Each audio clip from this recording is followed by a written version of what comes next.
Hozir men sizlarga PUBG Mobile keyingi A13 Royal Pass'ini birinchi RPSdan 100 RPSgacha bo'lgan asosiy sovg'alarni ko'rsatib o'taman.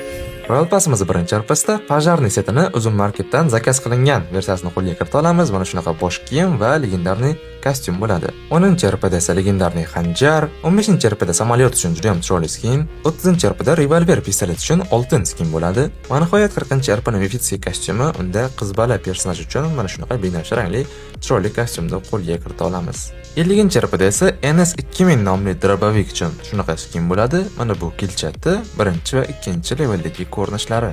Keyingisi 55-RPda P90 uchun skin, 60-RPda ryukzak, uni ham Royal Pass mavzusiga moslab yasashgan. 65-RPda ryukzagimiz uchun osilcha, Royal Pass avatarkasi va ramkasi bo'ladi. 70-RPda esa tepasi ochiq UAZ uchun juda ham chiroyli mana shunaqa skinni qo'lga kirita olamiz. Ko'rinishiga gap bo'lishi mumkin emas. 90-RPda esa MK14 qurol uchun juda ham chiroyli oltin skin bo'ladi. Va nihoyat 100-RPning mifitskiy kostyumi shu ko'rinishda bo'ladi. O'g'il bola personajga mos qilib yasalgan. Kostyumning kojali kurtkasining rangini ham, ochkasini ham va mana bu osilib turgan lattarini ham rangini o'zgartira olamiz ekan. Yomon emas, chiroyli yasashgan. Xullas, A13 Royal Pass skillari shundan iborat. Royal Passimiz o'yinga 11-may kuni ertalab soat 7:00 da qo'shiladi. O'sha payt bemalol Royal Pass sotib olsangiz bo'ladi.